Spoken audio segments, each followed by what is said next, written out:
commemorate the International Widows Day. It is a day for action to address the poverty and injustice faced by millions of widows and their dependents in many countries. And that's why we are here today to talk about widowhood, okay? So we have some guests with us in the studio this morning that will help us extract the topic we are looking at. Today we are looking at gender-based violence, relieving the pains of widowhood. That's what we'll be looking at today. And this is because today we are commemorating the 2022 World International Widowhood Day. We also have the theme as sustainable solutions for widows' financial independence. All right, this morning we have with us in the studio Mrs. Philo Okoli. She is from Women's Center for Self-Empowerment and Development. Mrs. Philo Okoli, you're welcome to the program this morning. Good morning, ma. Thank you. All right, we also have with us the barrister Chiago Obineme. She's a legal practitioner and also founder of Widows Forum of Nigeria and Diaspora Incorporated. You're also welcome to the program. Thank you. All right, we start with you, Barrister Chiago. I hope I pronounced your name correctly, yes. Barrister Chiago. We'll start with you this morning. Now, I know that being a widow is not what anybody is praying for or ever prayed for. Everybody wants that blissful marital enjoyment with your spouse, maybe till people even want to die together with their spouse, but most times it's not as we planned. And so we want to start this morning by you telling us how it was for you when you were first widowed. Thank you. That was 2008 when I lost him. It seems, it seemed that the world has crumbled. The feeling is out of this world.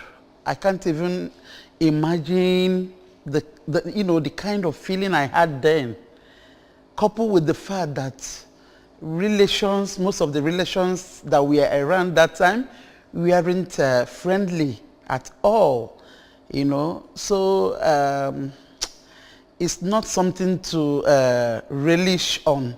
The memory is not worth relishing on. It was a kind of battle for me, the battle to survive when you were even, there was this stigmatization. There was this allegations that you didn't do what you're supposed to do. That was the reason you lost your spouse. So it wasn't a palatable experience. It wasn't a palatable experience, and I don't even wish it for my worst enemy. I don't wish it for my worst enemy. There was this pattern you are supposed to be because you lost your husband.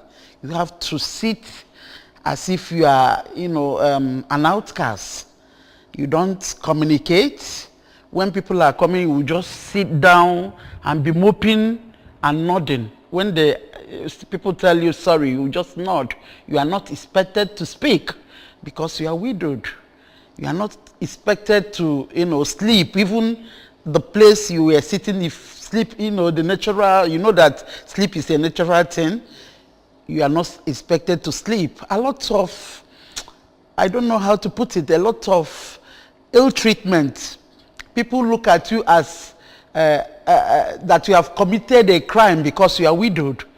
Something that is supposed to be a natural occurrence. So that was it. It wasn't a palatable experience for me then. Let's go over to you, Philo. I know that there are some unwholesome practices against widows in Africa, in Nigeria, in Igbo land. Sometimes they will even ask you to drink the water that they used to wash the cups of your husband or your spouse, and so many other things that when you even hear, you wonder whether there are human beings that are dishing out such things to be done to a fellow human being. Now, your own experience as a widow, was it like that, or you had it going on well for you? Do you have your families around you, supportive friends and members of probably your church that were there for you to help you through the process? Well, it was in 2019 when I lost my husband. I cannot say people forced me to drink water after bathing him or something like that, but all I know is that it was not a nice experience to me because of the burden, the work two people we are doing, it's now facing one person. And again, that protection in the family is no longer there as a husband. But to see outsiders like groups of Omwada or something like that, no, there was nothing like that. Okay. I did not experience such. Only that I lost my powerhouse. And that is a very big burden to me. Okay, we'll continue with our discussion this morning, but we have testimonials from actually two widows. Yes, they have something to tell us on how the whole experience was for them. So let's hear them.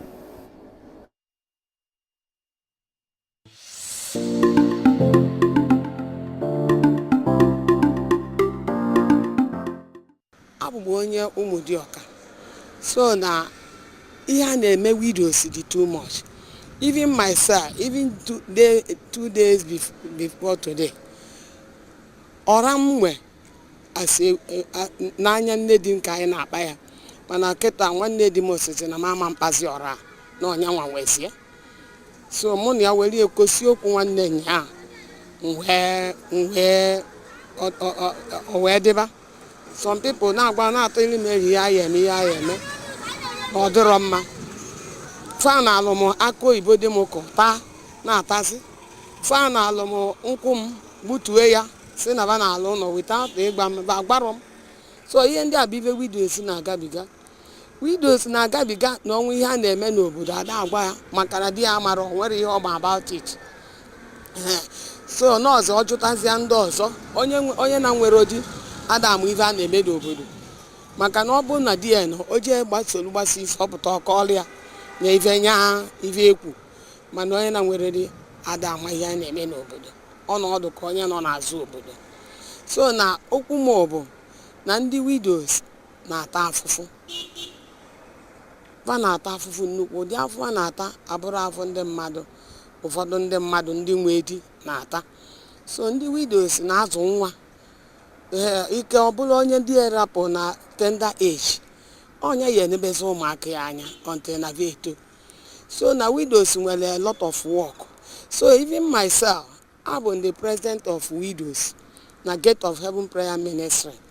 Na even the onye Gate of Heaven Prayer Ministry bụ ka ndị mmadụ wee nwee ike na-abịa mana for widows ọmụnwa na-afụ maka ma na-akọnsol na comfort iji gosiva na ndị mmadụ nwụrụ na ọ bụrụ ya bụ njedebe. Mgbe okwu Chineke na-adụva ọdụ mgbe okwu Chineke na-agbaba fa na-abịa widows na-abịa fa na-anụ okwu Chineke.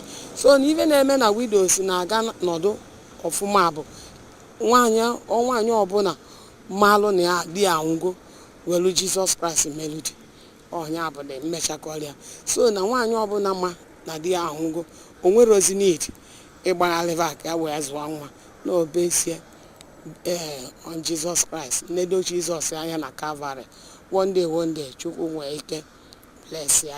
I'm just from Fida just to see if I can tender my problem to them, to go to see how they can help me in my own condition as it is now. And as I'm talking to you now, from here now, I'm going down to police station to tender my problem to them so that they can come and help me, because my brother-in-laws and sister-in-laws, they are all against me. They want to see that they collect the little that I have, the little that my husband left for me, if I thought that there's something that he left. And to allow us I and my children into the family is a problem. But I'm happy that I'm working. I can help myself. I don't want to depend on anybody, but for them to allow us to rest, there is no rest for me as it is now. So that's the way I see the condition of a widow in this aspect. Once you are not, they see you that your children are still so young, you have a problem. You have a problem.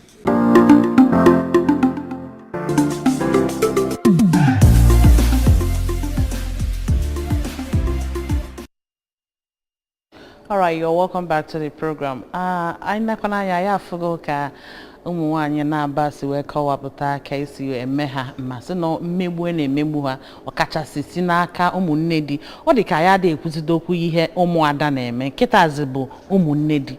Negodo nwanyị nke izide osi apụta egbuo okwu osisi na-ewelu asị anya kpadebe ụra, asị anya medebe nka.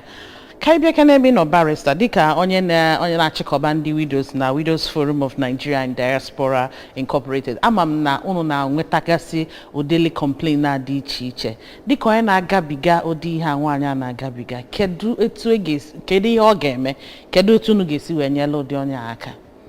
Kedalụrinne ọ bụ na widow na-agabiga ụdị ihe abịakwute anyị anyị nwere lawyers amongst us na that Widows Forum of Nigeria and Diaspora. O nwere ike ọ bụrụ nke anyị ga-emenwu because ịma na anya dị enwetenwu 8 o nwere ndị na-enyere anyị aka we do social fund anyị nwa na-agbakeli anyị.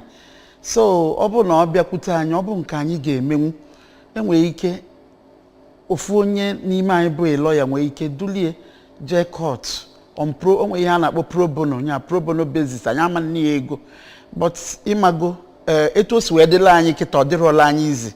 So ama m na like etu a m bụ onye a lawyer ama m na ndị FIDA nọ abụkwa m a FIDA member. So mostly ihe m na-emekarị bụ because na anyị nwere the way we dal anyị ga-eji wee na-arụ ọnụ wee na-eje nya bụ court pro bono on pro bono basis. And my director to FIDA because ilo na FIDA a na-enyebe ndị mmadụ a na-emegbu especially widows ma ihe na nyefa listening ear zije ndị lawyer ọ bụ nke akpọ ndị anwa na-ekwu ife a kpee nye n'iru na iru ọ bụzi a na-ekpecha ya ọ bụ na ọ dabara ọ bụ nke a ga-ejebe court ndị FIDA enwee ike wee dupụta lawyer wee sị lawyer ya jee ka okpele onye anwa ikpe on pro bono basis. So I'm my direct befa because na mwa buku an executive in FIDA. So na mma li fedinia obu na ibia kosase like it aburo as an ordinary lawyer. Abum a president of a customary court. Manje muzi belo onyangu ikpe because of by the virtue of my office. So yem me bunsia ne jebe na FIDA.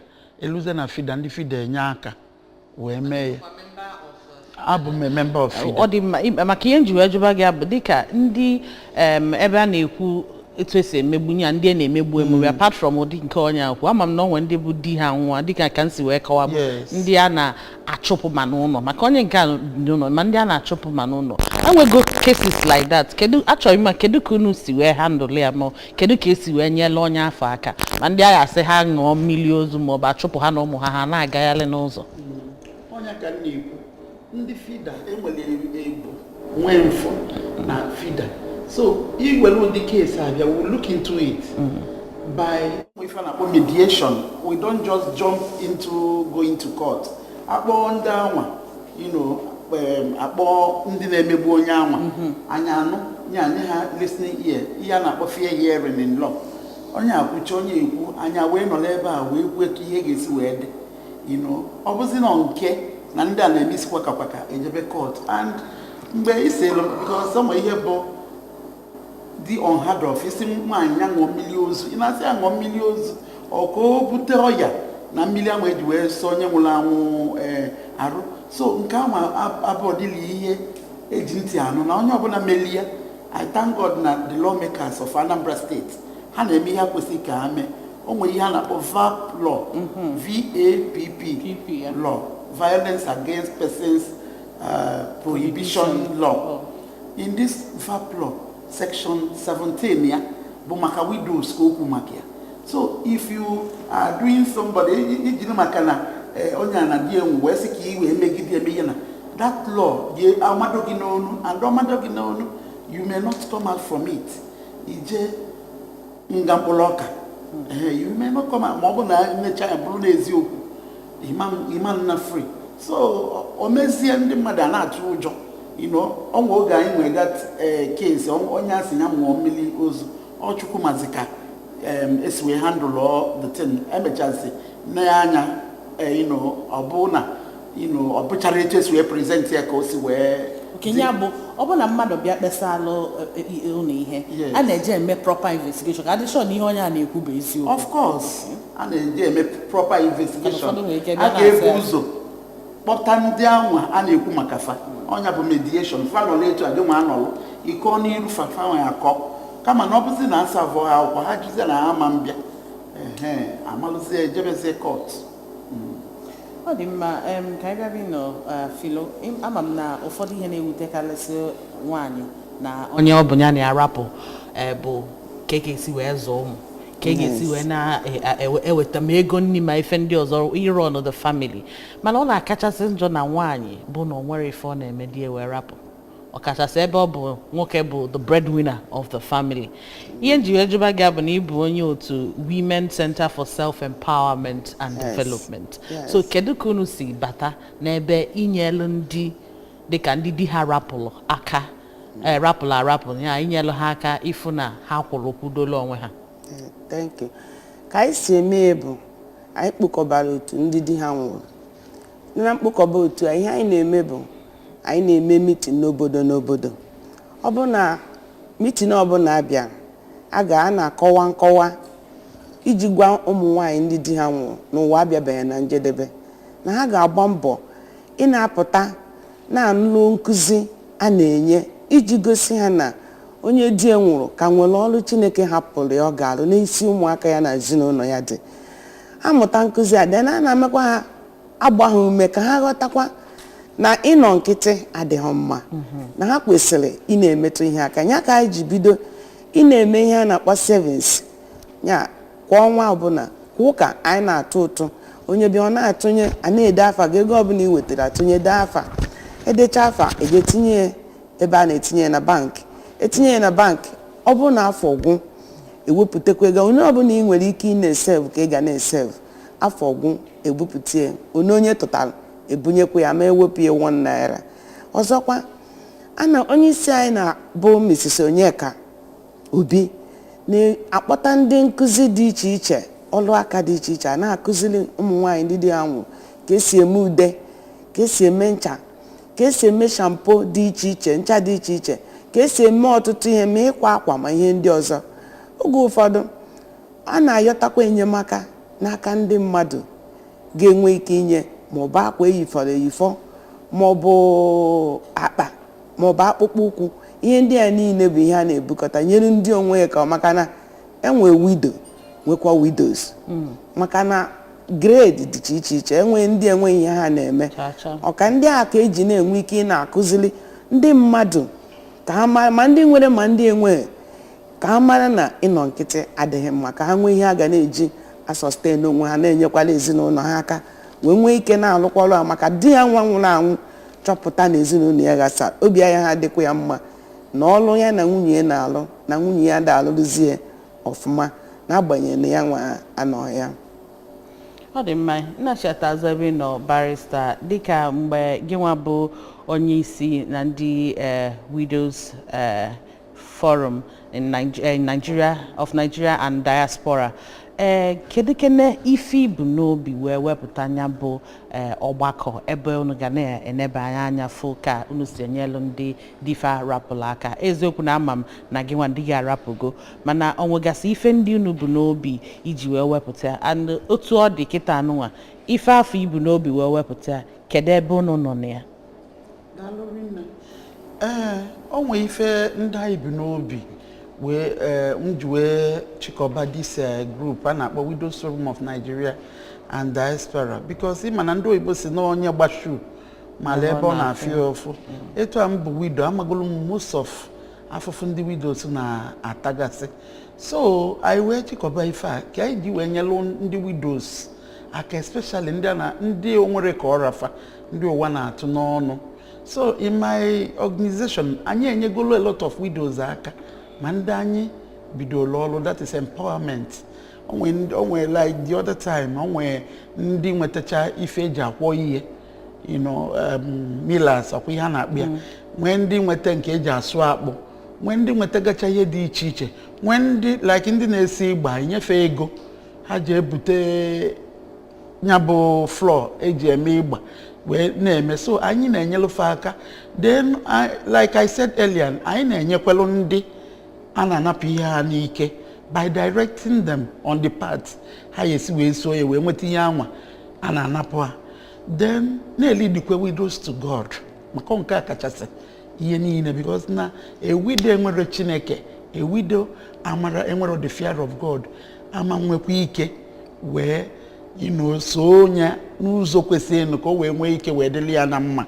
So these are the things, but majorly bụ na anyị na-empower the widows, both ka ha nwee ihe ha ji a sustain onwe ha, then na-empower ha ka ha nwee sound mind. Ịma na enwee widows brain, o nwee ike mmadụ dị enwuo okopụ, o nwezi ihe ọ ya ama, ị na-akụ echi ọ na-akọ tata, o welie na the word end go nwezi ike osi ebe anyị isi. So anyị na-enyefa ịmago okwu nkasi obi, na-akpọtakwa therapist. Ịma na enwe ndị gụlia iche bịa, o nwere ike anyị nwee program abịa gwa ha okwu, kọwalụ ha na ha lose di ha bịa the end of the world, na ọ ga-adị mma.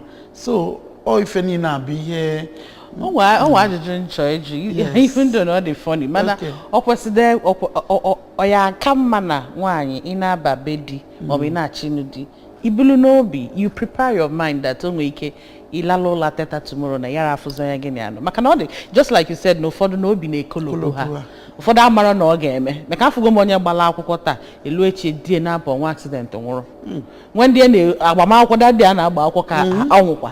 So kedu mmadụ anya sị na ọ kwesịrị ka nwaanyị maọbụ nwoke, mana ọ nwaanyị ka anyị na-ekwukarị maka ha taa, na-akwado obi na o nwere ike ịlalụcha ụla teta na di ga-ayara n'ọzịkwana ya? Daalụ rinne. Ọnya ka akwụkwọ nsọ ji wee sị na ọ kwesịrị ka anyị na-akaụntụ our days. Ọ bụrụ na mmadụ that death is inevitable, death bụ ihe ga-abịa, life na-happen, death bụ ihe Chineke nna ke. Ịma as Christians ọnwa abụọkwa na-ajụ ihe nke etu a, mana ịmagogasị mmadụ anyị yi anụ arụ, ọ na-afụ ụfụ, ọ na-ewute, mana Chineke adịghị view nye in that aspect. Chineke nna bụ okele ọnwa a ka ọ bụrụ etu mmadụ si anakwute or something like that. So imansi anyị nche niile mana anyị anwụ imansi mmadụ ọ gaba be di ya bụrụ n'obi na di ya anwụ, but we all know that death the inevitable, no ihe ya eme. And ka m gwazie gị, death ọnwụ anaghị akwado ya akwado nya, o nwere ihe kwadoketela ọnwụ ka ịdị nwunye nkwado mbụ ọ bụrụ na ọka ibuluzie n'obi na ọ ya ha ụlọ, maka nkwado mụ a na-eje bụ ihe ọ maka na ikwute ndị obi na-ekolo, then ndị ya bịa nọla nwere ifefa na-alụ asị gị na ayara alụ, ọnya bụ ụdị nkwado mụ nwa na-ene ya anya. O kwesịrị ọnya bụ ihe anwa anyị na-eti mkpue na campaign. Nwaanyị ọbụla a na-anụ maọbụ onye ọbụla kwesịrị inwe something doing, because an idle mind is the devil's workshop. And ọ bụrụ na ị nwere ihe ị na-alụ, di gị nwụọ, ịma na ụwa gị agago.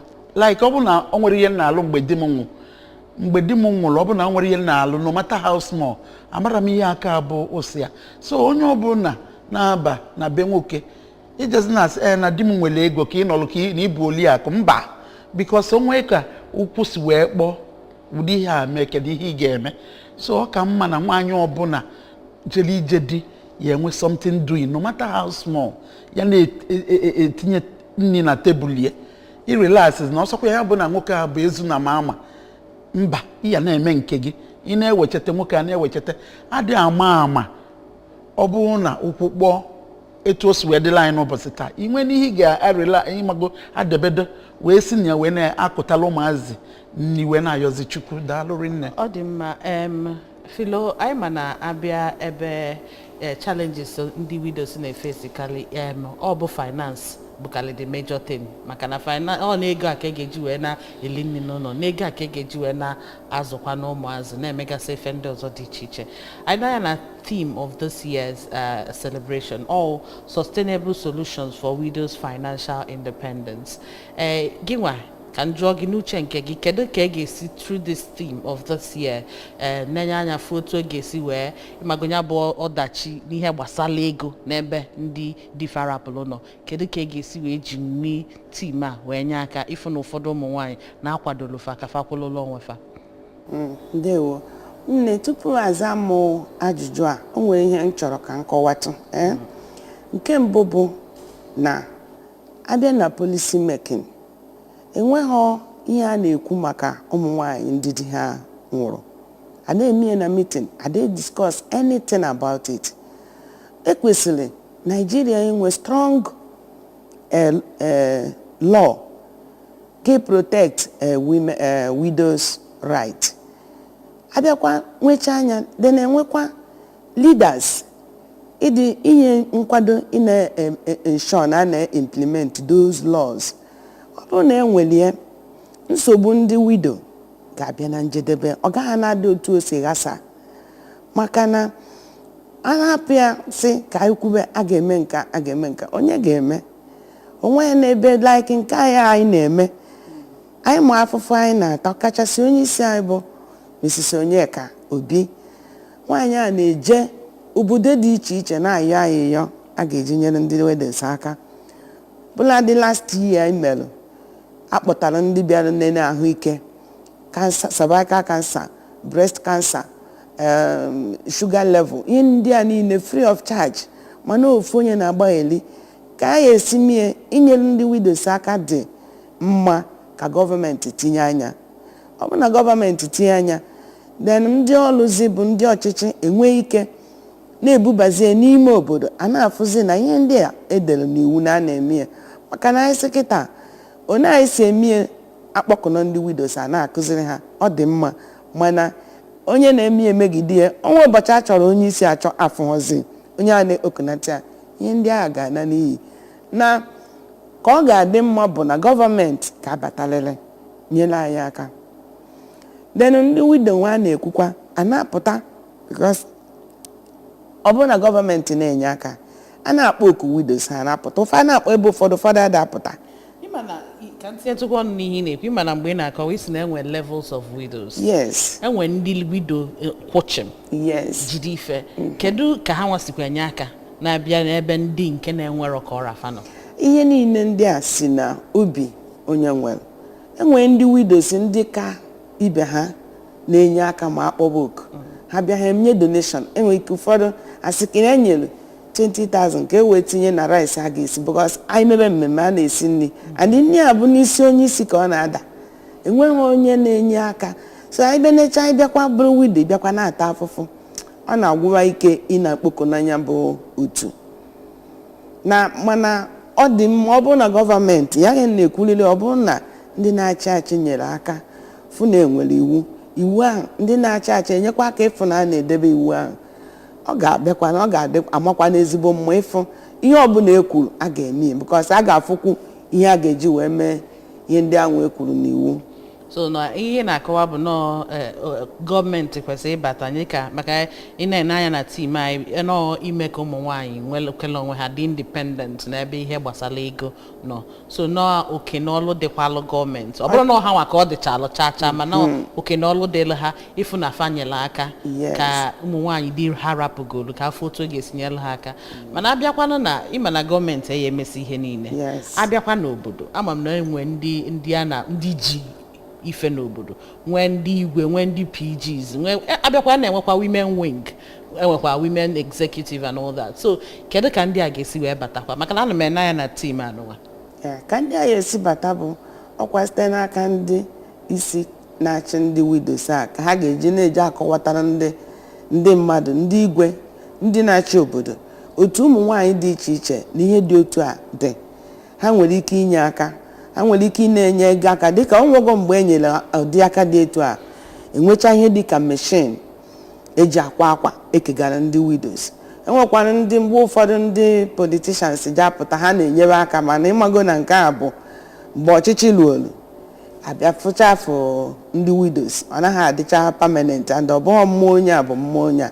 Ya na ihe a na-ekwu akọwa na nke mbụ na ndị isi na-akpọkọba ndị mmadụ ndị na-enye aka, na-enyecha aka a na-enyere ụmụ nwaanyị aka site n'ịkụziri ha dịka ndị ama ha ka esi akwa akwa nwere ike ịmụta etu esi akwa akwa jiziela aka ha na-akwa. Enwekwa na ndị akụziri ka esi eme ncha, ha site na nkụzi ahụ e nyere ha bido na-emezi ncha na-ele wee na-apụ ahịa na-enwe aṅụrị na-azụ ụmụntakịrị ha ọtụtụ ihe ndị dị iche iche. Enwego ndị mụtara ka esi azụ ejuna, ha na site n'izu ejuna na-agakwa n'ihu. Enwego ndị mụtara ka esi azụ ọkụkọ, ha sitekwa n'izu ọkụkọ a na-enyere ezinụlọ ha aka. Ọtụtụ ihe ndị dị iche iche a na-eme dị, anyị na-akụzikwala ndị otu anyị. Daalụ. Ọ dị mma, anyị ka ya na-aga n'iru n'iwetala ụnụ ya bụ ihe mmemme n'ụlọ mgbasa ozi Anambra Broadcasting Service, mana ọ nwekwa ndị ọzọ anyị gbakwa na ajụjụ ọnụ gbasalụ otu ọ ga-esi wee nyelụ ndị di ha rapụgolo aka, ka anyị nụkene ihe ha nwee ikwu maka ya.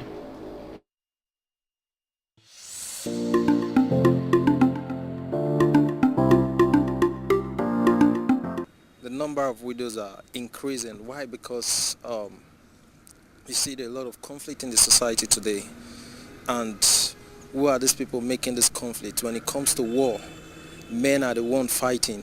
Some of them, they leave their wives at home, they go and fight war. A lot of them die along the way. Even the soldiers that are involved in this war of a thing, they all have wives, and eventually they die in these cases. You see, their wives eventually turn into widow. The society is not friendly. That is to say, there is high level of insecurity. So where there is a high level of insecurity, the men are prone to the risk of dying.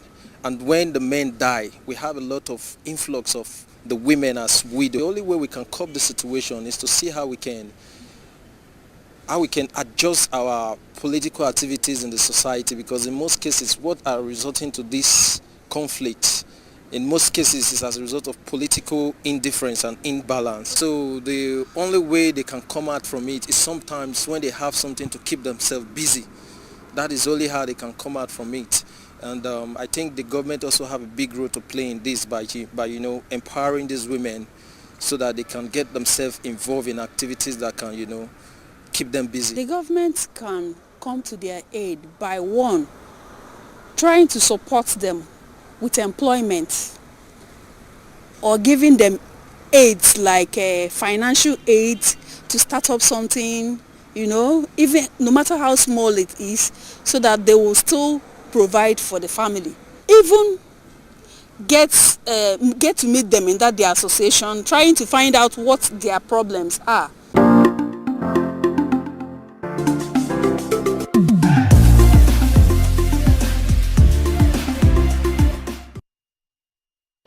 Ọ dị mma, daalụ na ị ka na-esonyela anyị n'ihe mmemme anyị ge ntị ọfụma bụ na anyị nọ ihe ndị a nwere ikwu. Onye nke izizi kọlụ onye like situation of things na-enwegasị na countries like African countries ebe ọ bụ na-enwe ọgbaghara ma wars ma ịmago insurgency and all that, na-abịa n'ihe niile a na-eme n'ọkwa na ụmụ nwoke bụ ihe na-ada anwụkarị ya when we have wars, because ụmụ nwoke na-eje ọgụ and ha na-anwụzi na-enwezi increase in number of widows enwe na our society. Enwe na-ekwu na onwe na-akọwa na ihe ga-eme bụ ifu ka gọọmenti ga-esi nye aka ka some of this political unrest na-enwe na country na avert ya ka di ndị mmadụ wee ka nọlụkwalụ ha. Ekwenyere m na nke a, mana ọ nwekwa ndị bụ ọya bụ ihe na-egbu di ha, nwee ndị bụ na ha larụ na ha etetaro, enwe so many things na-aka ọsụ ọnwụ na ọ bụrụ ọsọ nke a. Mana ọ na-akọwakwa na gọọmenti kwesịrị ịdị na-enye aka ifo na ụmụ nwaanyị anụnwa di ha rapụgo. Onye nke bụ a na-ekwu about employment, ha gainfully and all that. Mana achọrọ m ka inyekena ndụmọdụ kachasị ebe ụmụ nwaanyị anyị nọ ma ndị na-achị ịnụ di ma ndị nugolo anụ mmadụ ekwipụ onwe tutu ọbaba bedie kedu mkpa ọ dị maka na yara na-ekwu okwu employment onye nwenu like certificate onye nwere ihe oji ka ị ga-eji wee mee employ let's ma ị ga-employ aka o mebezia nke ọ na-need certificate mana ọ bụ na otu ihe si wee dị kịta na economy anyị ma na even with 1,000 naira ihe sinwudo ezigbo ofe and all that so inye mmadụ ọlụ bụ na onye ahụ nwere asambodo ga-eji wee nye ọlụ so kedu ndụmọdụ inye ụmụ agbọghọ na-etonite ma ọ bụ ndị na-anụ di already kịta anụnwa mana di ha ka na ya ha feel na di ha na-ewetasi ife niile ịfụ na ha dịkwanụ equipped so that ụdị ha mee afụkwa n'otu ga-esi wee nyenwuru ha aka Daalụ nne ndụmọdụ nwere to give bụ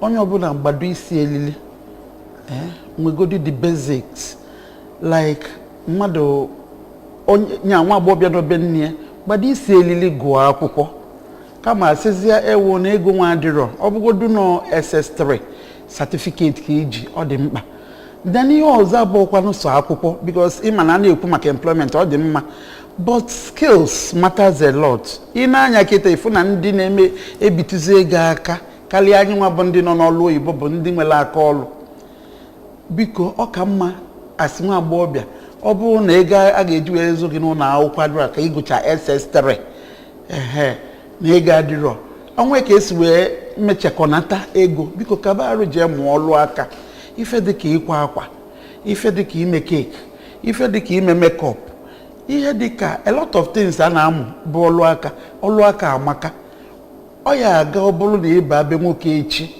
onwe ka o si wee dị ka ife ihe I rely on wee na-ewebata nri n'ụlọ ọ bụrụ sọsọ ịgụ akwụkwọ dị mma rinne mana ama m na ọtụtụ ndị gụrụ akwụkwọ n'ụbọchị taa that they are not employed so onye ka nji wee na-suggest ọ bụrụ na ego adịrọ ọ bụkwa na ego dị gụọ akwụkwọ ruo ebe o jedebe mụkwuo ma ọlụ aka ndị gụrụ akwụkwọ na-amụkwu ọlụ aka inwe enyi ọbụla na added advantage so ọ dị mkpa rinne ka onye ọbụla kee nkwụcha maka na nkwụcha abụrụ ụjọ ịbụrụ nwa agbọghọbịa nke ọbụla ị na-eme tinye uchu na ya mụta ya ọfụma so that adị ama ndị nwa gwalụ ndị nwa ọnya ka nsị ka m gwa unu ọ dị mma filo ka imekene rules nya oke n'ọlụ dịrị ndị ụka na-abịa n'ebe ndị farapụrụ nọ ama m na ịma na ịnanya na this part of the world anyị dị very religious ihe ọbụla agwala anyị n'ụlọ ụka bụ ihe anyị na-eji anyị na-ekweta na ebelieve ihe kedu ka ndị ụka ga-esi wee bịanye aka n'ebe gbasara ya bụ ụfọdụ unwholesome practices a na-enwe against widows na inyekwalụ ha aka like financially na ụdị ọzọ ndị ụka na ọnọdụ ha n'ebe ndị enweghị di nọ ọ dị ọtụtụ ndị ụka na-agbanị ịlụ ọlụ oge ụfọdụ mana atụrụ anya na ọlụ ha na-alụ buru ibu mgbe ụfọdụ a na-enwe otu ndị na-enyere ndị ụmụ nwanyị di ha nwụrụ aka dịka na n'otu ụmụ nwanyị ha na-anọgide oge ụfọdụ nete ndị di ha nọ ha na-ewepụta ọkpụrụkpụ ego jee n'obodo enwere ike ịbịa n'ụka dịka n'ụka katọlik anyị nke mmalụ bụ ha nọgide na-ewepụta ihe dịka 50,000 ma 20 chọga ụmụ nwaanyị ndị di ha nwụrụ jee nyecha ha n'ime obodo ka ha wee melitekwa ọnọdụ ha ka ha were ghara ikolopụ na inyekwa ọrụ oge ụfọdụ enwekwa ọrụ dị na ndị ụka na-akaba ahụ inye ihe dịka ụmụ agbọghọ ha ọrụ ha ga na-alụ ọ dị mma ya bụ okwu n'ukwulu amaka na nchịkọtazi kedu okwu agbamume unu nwe inye dịka ndị widow ndị di ha ma ndị di ha ka rapụchalụ nya ndị ka nọ ọ ka na-adịfa ka nlọ ka na-adịfa ka ife nya ha ghọtabara ihe na-eme ụfọdụ aka achịkwatara onwe ha kedu okwu ndụmọdụ unu nwe inye ha ma ndị nwere ndị na-apasị through a whole lot ma ndị a na-anapụsị ihe ha n'ike maka na di ha nọrọzi ndụmọdụ nwe to give na inye ndị widows ndị di ha rapụ ma ndị di ha rapụ gboo ma ndị di ha ka rapụla arapụ ndụmọdụ nwere inye unu bụ na nchọ igwu unu that there is hope as far as n'ike dị ndụ enwere olileanya. Just look unto God, the author and finisher of your faith. Widowhood abụọkwa no death sentence. Na di gị nwụọ abụọkwa ya n'ụwa ejedebego. Chineke nna ga-akwalụ gị ụzọ ebe ụzọ na-adịrọ. You know, Chineke nna ọ bụrụ ya bụ njedebe ụwa, ọ bụọkwa death sentence, and ọ bụrụkwa because na ị na-eme ajọ ife kpata di gị ji wee nwụ. Life na-ahapụ. So ọ bụ na o mee jide obi gị aka, ọ bụ na ị nwụ maazị nke ị na-azụ. Ọ bụ na ị nwee ụmụazị ị na-azụ, you know, biko jide obi gị aka ka ị wee nwee ike wee pull more true. Widowhood abụrụ bụ the end of the world. Ọ ga-adị mma. Ọnya bụ ihe m na-achọ igwe unu. Eji m onwe m wee malụ mgbe o mee ọ dịka ụwa agwụgo. But Chineke nna wee nyelụ m aka. Even agụ m akwụkwọ ka di m nwụchago, abụbụ m onye nkụzi na-akụzi ihe na ụlọ akwụkwọ secondary school. Mana ọ ka di m nwụ ka m sị na m ga-eje gụlọ maka ihe ngabigacha ihe m fujuchara anya wee je jiri wega ichene na ụwa agwụgo. Ana m agwa gị n'ụbọchị taa that there is hope. At the end of that tunnel, I can sight a glimpse of light. Jisi ike ekolopụ n'obi. Chineke na onye nwa bụ onye na-anụ ụmụ nwaanyị ajadu dịka esi wee kwu na Isaiah 54:4-5 wee dịrị gaba. Ọ ga-enete gị anya, ọ ga-azụrụ gị ụmụ gị. Ikolopụ n'obi, olileanya dị nwanne m. Ọ dị mma Filoke, kwana ihe inwe ịgwa ụmụ nwaanyị ndị di harapụgo na nọrọ kachasị ndị jizie welu na as an excuse wee na-emezi ihe ha na-ekwesịrị ime. Ụfọdụ ifu ha iji na-asị ka ihe ịchọ ka ya mee na di ya nọrọzi, so na she's fighting for survival. So kedu ihe inwe ịgwa ndị a? Ihe nwere ịgwa ha bụ na nke mbụ bụ na ha ga-enegide Jesu anya. Ụwa anụnwa bụ mmadụ na-abụ ka emere ka ha nede ezinụlọ anya, nwoke na nwaanyị. Ọ bụ na nwoke nwụọ, ihe ọ pụtara bụ na ọlụ nwoke na nwaanyị na-alụ ka a hapụziri ofu onye sọsọ nwaanyị. Ọ hapụ ọlụ aha enyeli ebe Chukwu mere ebe ka ọsọ ọnwụ ihe ọbụla Chukwu akwadoghị na ọ ga-eme omeme. Alụ ahapụgoro ọlụ na onye ọbụla fụrụ onwe ya dịka widow ga-ewetunata isi ana negide Jesu anya welie dịka di ya. Ọ hapụ ha na nke a, ọ mata na ụmụaka ndị a mụtara ga na-eni ya anya omume ọbụla o mere. Ụmụaka ga na-akọpụ ihe nne ha na-eme, mana ọ bụrụ na nne ha na-eme ezigbo omume, mgbe ọbụla ha na-eme ha ga na-echeta ọnọdụ mama ha nọ wee na-emekwa omume ha na-eme. Na ihe na-agwa ha bụ onye ọbụla wetuo obi. Ihe ọbụla bụ afụfụ bịara mmadụ, ihe izizi ọ ga-eme bụ ịnabatagodo afụfụ ahụ. Ọ nabata afụfụ ahụ, ọ ga-ebu nwobe ahụ. Mana ọ bụrụ na ọ nabata ha afụfụ ahụ, ọ ya bụ na o nwere ike ịkpakarị ya ofu ihe, o nwere ike ime ya bụrụkwazie nsogbu n'ime obodo. Mana ọ iwetu obi nabata afụfụ ọbụla Chineke bubatara ya bụ ihe na-agwa ụmụ nwaanyị ibe m ndị di ha nwụgoro ka onye ọbụla jiri nwayọọ n'ụwa emebighị. Ọ Chineke ji aka ya kpọrọ onye ọ chọrọ ịkpọrọ, mana ebe ọ kpọrọgoro onye ọ chọrọ ịkpọrọ, ụmụ nwaanyị ga n'otu obi nedo ụmụntakịrị ha anya n'ezigbo omume, n'ezigbo agwa, n'ịchọ ihe ha ga na-eme. Maka na ọ bụrụ na ha na-agba ndị di ha nwụrụ na-agba mbọ, ụmụntakịrị ha ga na-ene ha anya. Maka na echi ụmụntakịrị ha ga-anụ di ha ka ga-anwụ. Enwere ike ọ bụrụ na nne gị mere ọfụma, nne ya eme ọfụma, emesịa nwa ya ga na-asị n'oge ma papa anyị nwụrụ na mama anyị eme ọkwa otu a, maka na ihe ọ mụtara n'aka nne. Ana m asị ha ga-ejisi ike ikwudosi ike negide anya lụọ ọrụ Chineke zitere ha n'ụwa ka ha lụọ. Ọ bụghị ịgba n'ezi bụ ga-aka mma. Ịgba n'ezi a nwere ike ibute ọtụtụ ihe. Ha nwere ike ibute ọya n'ụzọ, ha nwere ike ijekarị ọnwụ chi ha edere ha, ha nwere ike ime ka ha bụrụ ndị a na-asọ ọnụ ebe niile. Ọ dị mma, anyị na-asị na daalụrị nne na ịbịa nọnyela anyị tata. Mrs. Philo Okoli nke si na Women Center for Self-Empowerment and Development wee bịa. Anyị na-asị gị daalụrị nne. Thank you, ma. Anyị na-asịkwazị gị Barrister Chiago Obineme, a legal practitioner, bụrụkwa onye na-achịkọba anya bụ ọgbakọ Widows Forum of Nigeria and Diaspora Incorporated. Anyị na-asị gị daalụrị nne ịbịa sonyela anyị. Daalụ nwaanyị ọma. Ọ dị mma, ebe a ka anyị na-eweta n'isi njedebe na ya bụ ihe mmemme anyị taa. ụnụ anụgo ka ya bụ mmiri si wee zoo wee na-agbacha wee fụ na ihe gbasara widowhood bụkwa na ihe onye ọbụla ga-etinye aka wee fụ ka a ga-esi wee nyelụ ụmụ nwaanyị di ha na-anọrọzi aka ma gị bụ onye di gị na-anọrọzi maọbụ di gị ka rapụtala echena na ụwa agwụgo ọ ya aka mma na you put yourself together ịmago mala otu ị ga-esi wee mee onwe gị wee gaba n'iru kachasị ebe ị nwee ụmụazị ị ga-azụ. These people are actually your children bụ gị ka ha na-enegala anya ka ha fụ ka ihe ọbụla nzọụkwụ ọbụla iwepụ ọnya ka ha ga-eso ka anyị gbaa mbọ fụ otu anyị ga-esi wee nyekwala onwe anyị aka kachasị ndị ka na-akwado ịnụ di maọbụ ndị nugolu di anụ na-enwere ife na-eme biko onye ọbụla gbaa mbọ ka ịfụ na ọ nwelele ife ị na-eme ọ ya bụ ya bụ ọdachi bịa ka ọ yala iwute gachasị gị nke ukwuu maọbụ ịdabazia mba nke ukwuu. Ebe a ka anyị na-eweta ya n'isi njedebe wee na-asị gị daalụ rinne n'isonyela anyị. Afa m bụ Chidimma Ọranwa. Kemesian.